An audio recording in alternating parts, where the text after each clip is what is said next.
أعوذ بالله من الشيطان الرجيم. بسم الله الرحمن الرحيم. الحمد لله رب العالمين، والصلاة والسلام على سيدنا محمد وعلى آله وصحبه أجمعين. أما بعد فيا عباد الله، السلام عليكم ورحمة الله وبركاته. Allah'ın selamı, rahmeti, bereketi hepinizin üzerine olsun. İnşallah Teala bugün abdestin sünnetlerini konuşmaya çalışacağız. Abdest aldığımız zaman nelerin yapılması veya nelerden kaçınılması sünnettir, onları söylemeye, zikretmeye çalışacağız inşallah Teala. İlk önce abdest aldığımız zaman kıbleye yönelmek sünnettir. Bu birincisi. Abdest alacak olan kişi ilk önce kıbleye yönelsin ve öyle abdestini alması sünnettir. Bu birincisi. İkinci olarak abdeste başladığımız zaman Bismillahirrahmanirrahim dersek, besmele çekersek bu da sünnettir. Bir insan diyelim başta besmele getirmeyi unutursa veya kasten terk ederse, besmele getirmezse ortasında da getirebilir. Ortasında Bismillahi fi evvelihi ve ahirihi der ve yine de sünnet yerine gelmiş olur. Besmele getirdikten sonra ellerin yıkanılması da sünnettir. Zaten abdestin farzlarını söylerken yüzümüzün yıkanması farzdı. Ondan sonra kolların yıkanması farzdı. Kollar da dirseklerle beraber ta elimizin hepsini yıkamak farzdı. Bu zaten farzdır. Ayrıyeten daha yüzümüzü yıkamaya başlamadan önce elimizi yıkamak sünnettir. Bir de elimizi yıkadığımız zaman eğer parmağımızda yüzük varsa o yüzüğü hareketlendirmek sünnettir. Tabii ki eğer su altına ulaşıyorsa, yani ben normal abdest alıyorum ve normal yüzüm biraz geniştir. Yüzüğü hareketlendirmesem de, götürüp getirmesem de su ulaşacak. O zaman yüzüğü götürüp getirmek sünnettir. Hareketlendirmek sünnettir. Ama bir insan var diyelim, yüzüğü çok dardır diyelim, çok sıkışıktır parmağına.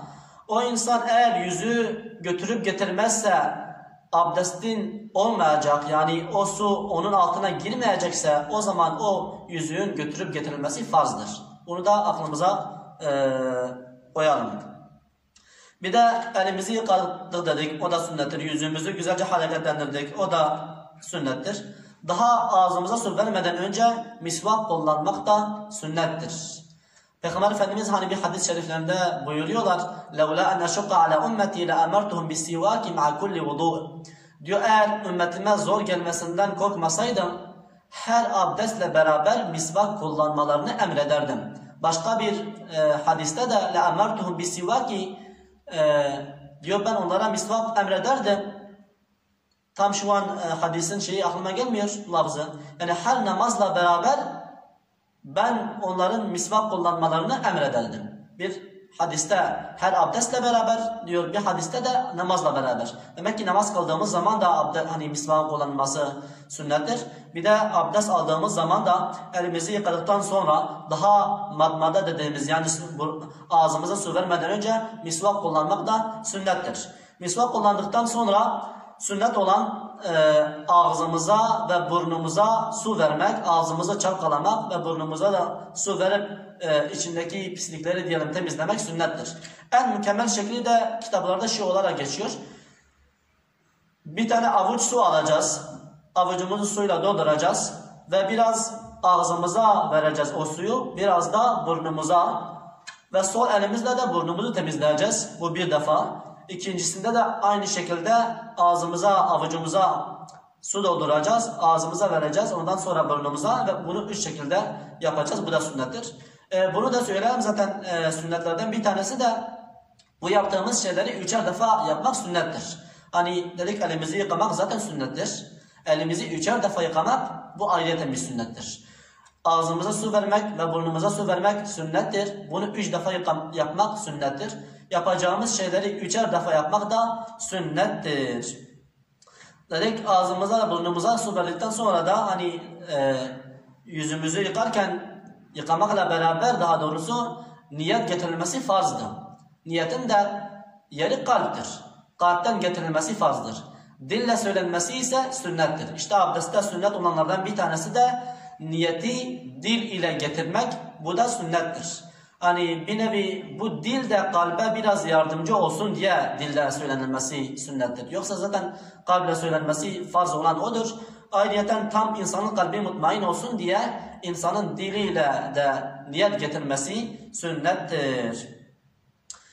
Bir de yüzümüzü yıkadığımız zaman eğer sakalımız gür ise, hani sakalın gür olması ne demekti? Bir insanla konuştuğumuz zaman eğer onun cildi, yani sakalının altındaki teni, onun cildi gözükmüyor ise o zaman o insanın sakalı gür demektir.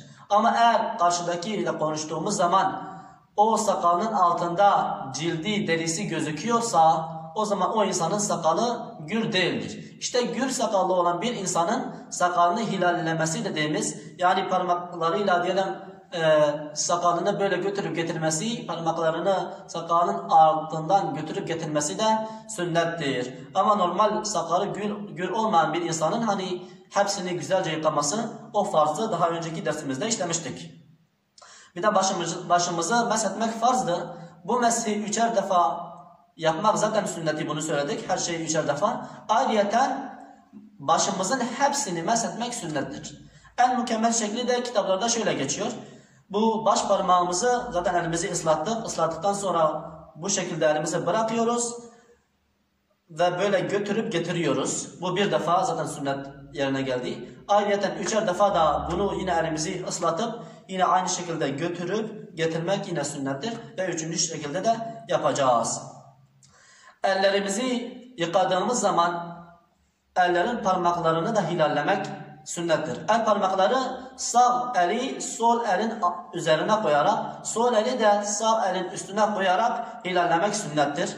El parmaklarında böyledir. Ayak parmaklarında ise en mükemmel sünnet olan şekli şu şekildedir. Bu sol elin serçe parmağını sağ ayağın serçe parmağından başlıyoruz ta sol elin serçe parmağına kadar. Diyelim bunu ayak varsayalım. Bu diyelim ayak olsun diyelim. Bu sol elin serçe parmağıyla sağ ayağımızın serçe parmağından böyle hilallemeye başlıyoruz. Altını yapıyoruz. Ta diğer ayağımız da, sağ ayağımız da bu sefer baş parmaktan ta sol ayağımızın serçe parmağına kadar da bunun yapılması yine sünnettir. Tabii ki diyelim bazı insanlar vardır. Parmakları bitişiktir. Yani böyle üst üste çıkıyor parmakları, ayak parmakları özellikle. Böyle olan insanlar bunu yapmadığında, yani bu hilallemek dediğimiz, yani hilallemeyi yapmazsa, eğer su onun altına ulaşmıyorsa o zaman o adamın o parmaklarını hilallemesi farzdır. Hani yüzükte de söyledik. Yüzük eğer altına su giriyorsa o yüzüğü hareketlendirmek, götürüp getirmek sünnettir. Ama yüzük altına su girmiyorsa o zaman oraya su ulaştırmak için o suyun hareketlendirilmesi, çıkarılması o zaman farz oluyordu. Parmaklarda da bazılarının parmağı bitişikse diyelim, bitişik tabii ki doğuştan bitişik, böyle etleri bitişikse adam derse ben orayı yıkamak için ayırayım, ayırdığı zaman kendisine acı veriyorsa o zaman kendisine haram işlemiş olur.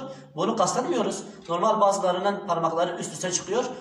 O parmakların hilallenmesi normalde sünnettir. Ama o insan öyle yapmadığı takdirde oraya su ulaşmıyorsa o zaman onun o şekilde yapması o adama o zaman farz oluyor. Bir de kulakların içini ve dışını yeni bir suyla meshetmek de sünnettir.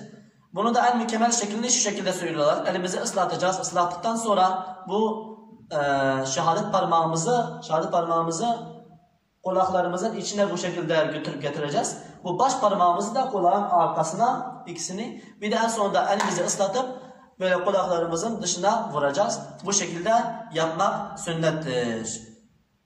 Bir de ellerimizi yıkadığımız zaman ve ayaklarımızı yıkadığımız zaman ilk önce sağı soldan önce yapmak o da sünnettir. Sağ eli sol elden önce, sağ ayağı da sol ayaktan önce yapmak sünnettir. Bir insan soldan başlarsa bu adamın abdesti yine sahihtir, yine geçerlidir. Ona diyemeyiz sen abdestin geçerli değildir, namazın geçerli olamaz. Ancak o adam sünnete muhalefet etmiş olur. En mükemmel şekli insanın sağdan başlamasıdır. Ama diyelim insanın yüzünü yıkarken ilk önce sağ veya sol yanağı yıkayayım, bu sünnet orada geçerli değildir. Veya kulaklarını yaparken ilk önce sağ kulağımı veya sol kulağımı sonra yapayım, o da o şekilde de bu sünnet orada geçerli değildir. Ellerimizi ve ayaklarımızı yıkarken o zaman sağdan yapmak sünnettir. Bir de bir ağzımızı hani yıkadığımız zaman o ağzayı ovalamak da sünnettir. Diyelim zaten ben yıkıyorum, su ulaşıyor. Ayrıyeten biraz kalbim daha mutmain olsun diye, gönlüm daha rahat olsun diye elimi onun üstünde götürüp getirmek veya ayaklarımı aynı şekilde götürüp getirmek, ovalamak da sünnettir. Bir de bu abdesti ara vermeden yapmak da sünnettir. Nasıl ara vermeden? Diyelim ben yüzümü yıkadım veya kollarımı yıkadım, daha ayaklarımı şu an yıkamamışım. Ayaklarımı bir saat sonra yıkasam veya yarım saat sonra yıkarsam bu yine abdest geçerlidir. Ama en sünnet olan şekli bir ağza kurumadan önce diğer ağza geçmektir. Ben yüzümü yıkadım, 3 defa yıkadım diyelim, 3. seferden sonra daha yüzüm kurulmadan kollara geçmek sünnettir. Kolları aynı şekilde yıkadıktan sonra diyelim bir işim çıktı, gittim, başım meshine kalmışım, sonra gelip başımı meshedebilirim. Bunda sıkıntı yoktur. Ama sünnet olan şekli hepsini ard arda yapmak da sünnettir. Bir de sünnetlerden bir tanesi de yüzümüzü yıkadığımız zaman yüzden biraz fazla yıkamak sünnettir. Kollarımızı ve ayaklarımızı yıkadığımız zaman da biraz daha fazla yıkamak sünnettir. Peygamber Efendimiz hani bir hadisinde diyor ki inne ümmeti yud'avne yevmel kıyameti gurran muhaccilina. Diyor benim ümmetim abdest azalarından dolayı, daha doğrusu abdest izlerinden dolayı, min asaril vudu ediyor. Abdest izlerinden dolayı, abdest aldığı için benim ümmetim kıyamet gününde böyle yüzleri parlak bir şekilde, kolları ve ayakları parlak bir şekilde kıyamet gününde çağrılacaklar. Kıyamet gününde gelecekler. فَمَنْ اِسْتَطَاعَ مِنْكُمْ اَنْ يُطِيلَ غُرَّتَهُ فَلْيَفْعَلْ. Hadisin devamında diyor ki sizden her kimi ki bu beyazlığını, bu nurunu daha doğrusu diyelim daha fazlalaştırma gücü yetiyorsa fazlalaştırsın. Yani abdest izleri, insan abdest aldığı zaman o izler kıyamet gününde yıkadığımız ağzalar nurlanacak. İnsan ne kadar nurunu fazlalaştırırsa o kadar iyidir. Yüzümüzü yıkarken biraz daha fazla yıkamak sünnettir, daha iyidir. Kollarımızı yıkarken zaten dirseklerle beraber yıkanması farzdır. Ayrıca omuzlara kadar yıkanması yine sünnettir. Omuzlardan sonra mekruhtur, ona dikkat edelim. Omuzlara kadar bu pazu dediğimiz şeyi de yıkamak sünnettir. Ayaklarımızı da açık kemikleriyle beraber zaten yıkamak farzdır. Oradan ta bizim dizlerimize kadar da yıkamak sünnettir. Dizlerin bir üstüne çıkmak zaten o da mekruha giriyor. Mekruhtur. Dolayısıyla kollarımızı, ayaklarımızı, yüzümüzü yıkadığımız zaman o biraz daha fazla yaparsak o da sünnettir. Bir de abdest alırken konuşmamak sünnettir. Abdest aldıktan sonra ellerini falan silkelememek sünnettir. Çünkü diyorlar ki sanki insan haşa abdestten kendini beri etmiş gibi oluyor. O anlama sanki geliyor. Onun için abdest aldıktan sonra kendini silkelememek de sünnettir. Bir de kendini kurutmamak da sünnettir. Bir de abdesti bitirdikten sonra ellerini kıbleye doğru dönüp ellerini kaldırıp gökyüzüne bakıp eşhedü en la ilahe illallah vahdehu la şerike le ve eşhedü enne Muhammeden Resulullah bu şehadeti getirmek de sünnettir. Bunun devamı da vardır aslında. Hani Peygamber Efendimiz sallallahu aleyhi ve sellem bir hadis-i şeriflerinde diyor ki kim güzelce abdestini alırsa ondan sonra kıbleye dönüp ellerini açarsa ve gökyüzüne doğru ellerini açarsa ve bu duayı okursa işte eşhedü en la ilahe illallah vahdehu la şerike le ve eşhedü enne Muhammeden Resulullah, yani şehadet ederim ki Allah'tan başka ilah yoktur, o tektir, onun ortağı yoktur ve yine şehadet ederim ki Hz. Muhammed sallallahu aleyhi ve sellem onun kuludur ve onun Resulüdür, onun elçisidir. Bunu söylerse cennet kapılarının 8 tanesi de kendisine açılır ve hangisinden girmek isterse o cennet kapısından kendisine girer. Tabii abdestini güzelce alan kişi, yani farzlarına, sünnetlerine falan güzelce dikkat eden kişi bunu mükemmel bir şekilde yaparsa daha sonra kıbleye dönüp ellerini açıp gökyüzüne bakarak işte bu şehadeti getirirse cennetin 8 kapısı da kendisine açılır. Hangisinden girmek isterse o cennet kapısından girer.